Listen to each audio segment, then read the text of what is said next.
Bike দুর্ঘটনার একটা ঘটনা শেয়ার করব, যেটা আমার সাথেই হয়েছিল। অ্যাক্সিডেন্টের যে ঘটনাটা, এটা থেকে আপনারা কি শিক্ষা পেলেন? আমি মনে করি এখান থেকে অবশ্যই কিছু না কিছু শেখার আছে।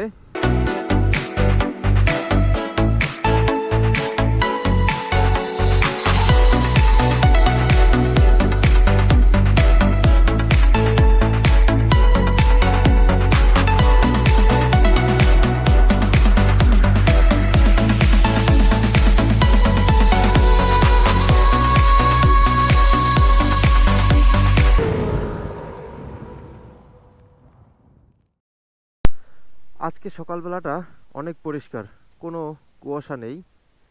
আর দেখুন, সূর্য উঠে গেছে। এখন বাজে হচ্ছে 8টা 2 বাজে, দেখতে পাচ্ছেন। তো বাইরে সম্পূর্ণ পরিষ্কার এবং ঝলমলে রোদ। তো আজকে আসলে ছোট একটু কাজ পড়ে গেছে, তাই একটা জায়গায় যাব। তো ভাবলাম আপনাদের সাথে কিছু কথা বলতে বলতে যাই। আর দেখুন বন্ধুরা, আমি প্রতিদিনের মতো যে কাজটা করি সেটা হচ্ছে বাইকটিকে স্টার্ট দিয়ে এতক্ষণ বাস একটু মুছলাম বাইকটিকে। আর হচ্ছে এভাবে অন্তত 2-3 মিনিট রেখে দিই সকালবেলা। কাজটা আপনারাও করবেন। এবং সেই সাথে আমি দেখুন আমার গেট খুলবো আমি, তারপরে এই এরকম করতে করতে 3-4 মিনিট চলে যাবে। আর এই 3-4 মিনিট এরকম আইডল আর পেমে বাইকটিকে স্টার্ট করে রেখে দিবেন আপনারা। এটা করলে কি হবে? এটা করলে আপনার এই বাইকের ইঞ্জিনের জন্য এটা করা খুবই জরুরি।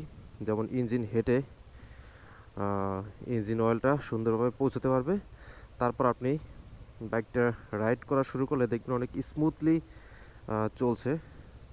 আর যদি এটা না করেন তাহলে যেটা হতে পারে সেটা হচ্ছে যে আপনার হেডের যে ক্যাম্প শেফট আছে, সেই ক্যাম্প শেফট পর্যন্ত ইঞ্জিন অয়েল পৌঁছানোর আগেই যদি আপনি বাইকটাকে স্টার্ট দিয়ে ধূপ করে টান দেন জোরে, তাহলে ক্যাম্প শেফটটা মোটামুটি শুকনো থাকে।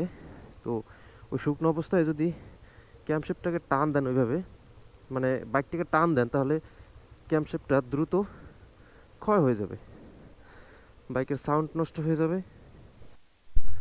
ইদানিং আমার কেন জানো, মানে খুব সকালবেলায় আমার কোনো না কোনো কাজ পড়ে যায়।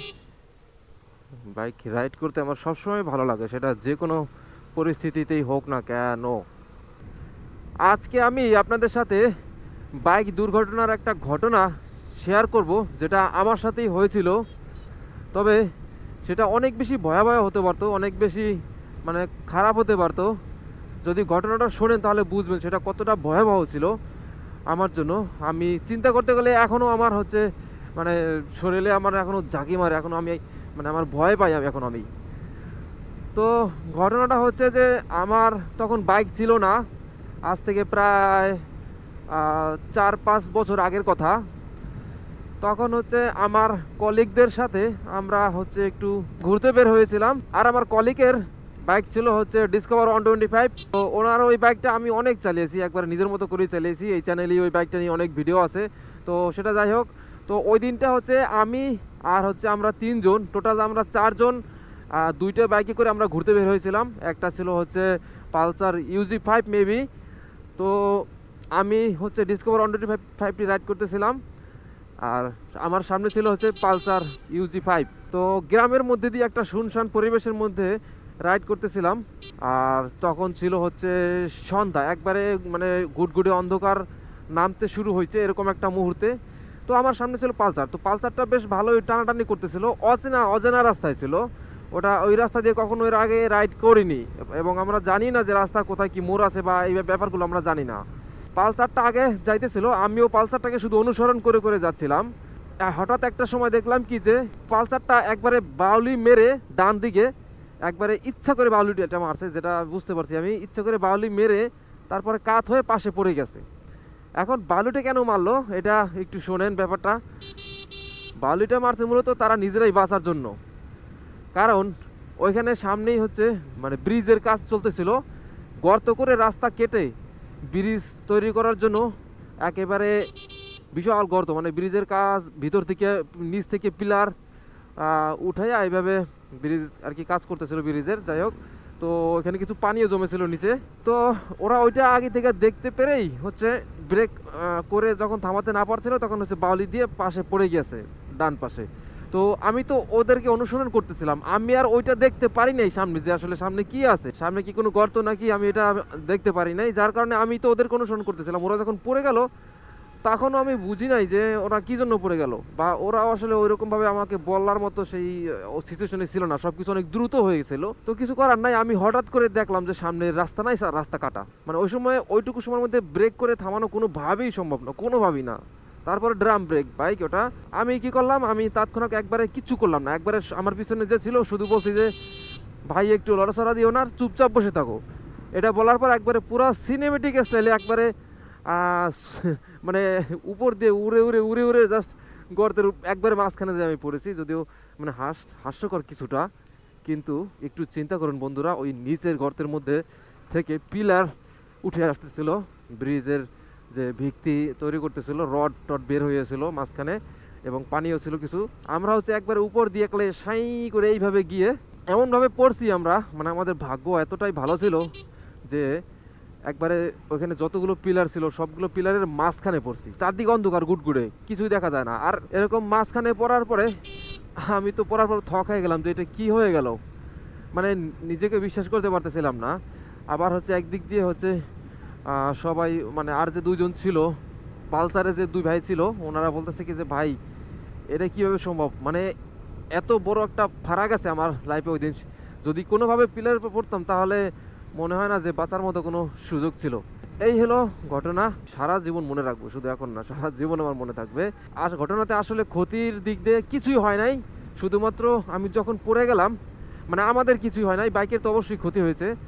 তো যখন আমি পড়ে গেলাম তখন দেখলাম যে আমার মানে পাটা কিভাবে যেন হচ্ছে এক্সস্টের পাশে গিয়ে লিগেছে। এক্সস্ট অনেক গরম ছিল, মানে সাইলেন্সার যেটা, গরমের সাথে মানে পাটা লাগার কারণে ওখানে পায়ে একটা ফোসকা পড়ে গিয়েছিল। এছাড়া আর কিচ্ছু হয় নাই আমার, মানে পিলিয়ন যে ছিল তারও কিছু হয় নাই।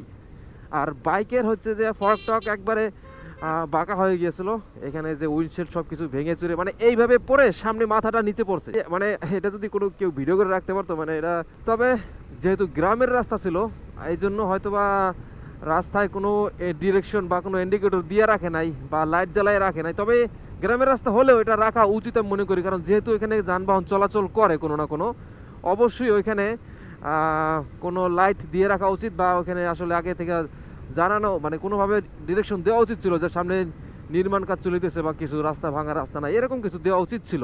কারণ অপরিচিত আমরা এই জন্য জানি না, ওখানে সবসময় পরিচিত যারা আছে তারাই হয়তো বা অটো বা এই ভ্যান ট্যান এগুলো চলাচল করে, যার কারণে তারা সবসময় পরিচিত ওই জায়গাটা নিয়ে। এই ছিল আমার লাইফে সব থেকে বড় অ্যাক্সিডেন্টের যে ঘটনা। আমাদের কিছুই হয় নাই, কিন্তু আসলে হলে অনেক কিছুই হতে পারতো, আর যদি হতো তাহলে সেটা অবশ্যই খুব ভয়াবহ হতো। অবশ্য আমারও ভুল ছিল, কারণ কখনোই কাউকে অনুসরণ করে করে বাইক রাইড করা উচিত না। বন্ধুরা, আমার সাথে ঘটে যাওয়া এই যে যে অ্যাক্সিডেন্টের যে ঘটনাটা, এটা থেকে অনেক কিছু শেখার আছে। আপনি কি শিখলেন? আপনার কি মনে হয় যে এখান থেকে কি শেখার আছে? অনেক কিছু শেখার আছে বন্ধুরা। দেখুন, প্রথমত অচেনা রাস্তায় অবশ্যই নিয়ন্ত্রিত গতিতে বাইক রাইড করবেন। আর দ্বিতীয় কথা হচ্ছে যে যে কোনো রাস্তায় আপনি কখনোই কোনো গাড়িকে অনুসরণ করে বাইক রাইড করবেন না, হোক সেটা বাইক বা যে কোনো যানবাহন।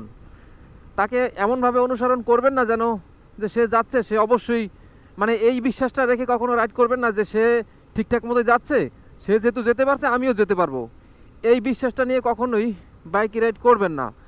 আপনি নিজে বুঝে শুনে, নিজে পথ দেখে, রাস্তা দেখে আপনি আপনার মতো করে বাইক চালাবেন। কখনোই অন্যের বাইক চালানোর উপর নির্ভর করে তার পিছনে পিছনে যাবেন না। এটা হচ্ছে যে সব থেকে বড় এই আমার এই ঘটনা থেকে যেটা মানে শিক্ষা, আমার এই যে ঘটনাটা থেকে বাস্তব একটা উদাহরণ হয়ে গেল। তো ঠিক আছে বন্ধুরা, আজকের ভিডিওটি এই পর্যন্তই। ভিডিওটি কেমন লাগলো কমেন্টে অবশ্যই জানাতে ভুলবেন না। ভালো থাকবেন সবাই, সুস্থ থাকবেন।